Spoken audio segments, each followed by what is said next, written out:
For those of you who've seen some of my other videos on my channel, you'll know that I like to integrate Kumiko in some of my furniture. And one of the pieces that I build quite often, this is an example, is for my Shoji lamp. This is a pattern that I came up with, and it's a fairly simple pattern, except one of the things I've realized in making this a lot is it's super critical that the distances between these cuts, the lap joints, is exact, or exact as you can get it. It needs to be pretty near perfect.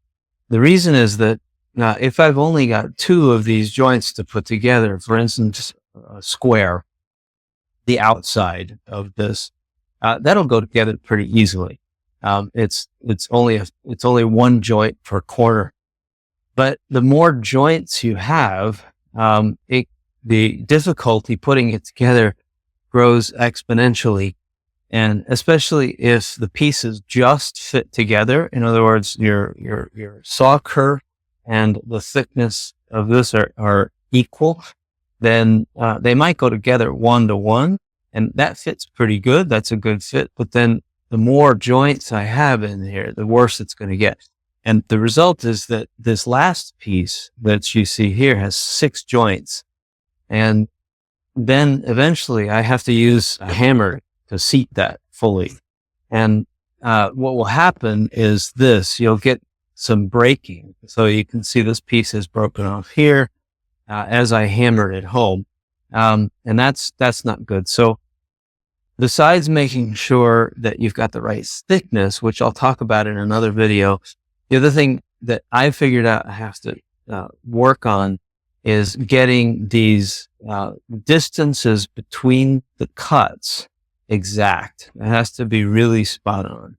And so to build this pattern, I built a dedicated sled for this. Now this fits into my crosscut sled. It screws into the back, and so I know it's always in the same spot. And then it has a strip here, just like any other Kumiko jig. You can put the strip in, and as you put pieces in here, they align, they register against here, and then the saw curve goes here and cuts that little slot. The reason I built this dedicated is I wanted the end product to be very exact so that it fits into lamp perfectly. I also don't want to spend a lot of time with a hammer banging away at this thing, and in the end having them break off. That's not good. That's a waste of time. So I built this, and I'm going to show you how I got these slots so exact. Just a minute. And I'll show you how I got all of these slots as accurate as I could possibly get.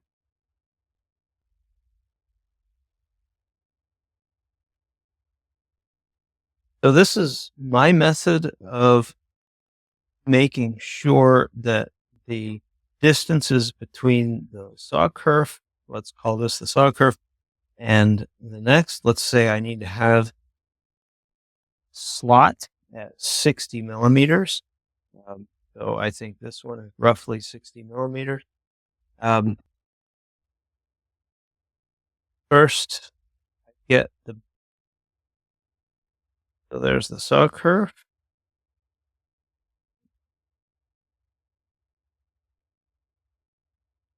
There's 60 millimeters.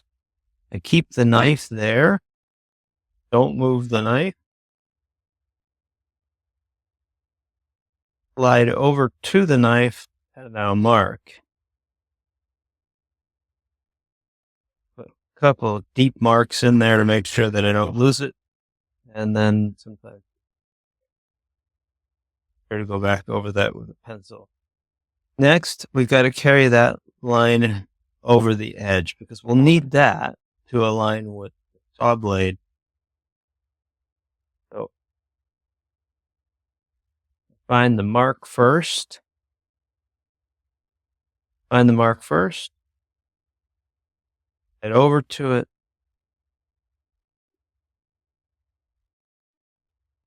and give it a good deep knife mark. Mark it. The other thing that I'll do is, if my measurement is from the outside of the saw curve to the outside of the piece of the slot,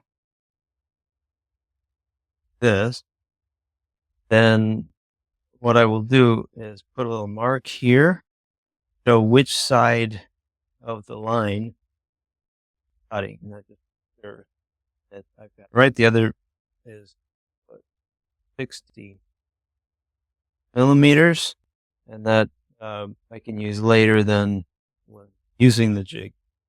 Find the right. So now I'm all ready to cut. So now I'm all ready to cut this slot, which I will use, the groove, which I will use then for the registration of all of my parts. Do this. There's a couple ways to do this. My sled, I can move this bottom piece. I moved it over all the way so it's just touching the blade. So that can be useful by using my knife. I can get the piece right up and drop my blade into that knife mark that we made, and I can push it over against it.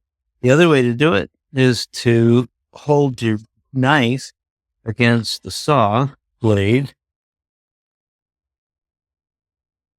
and register it that.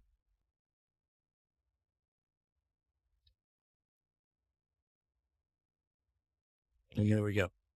Now, when I make that cut, I'll get a perfect line where it needs. Right.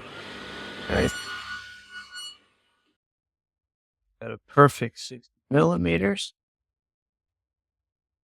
between the curve and the registration.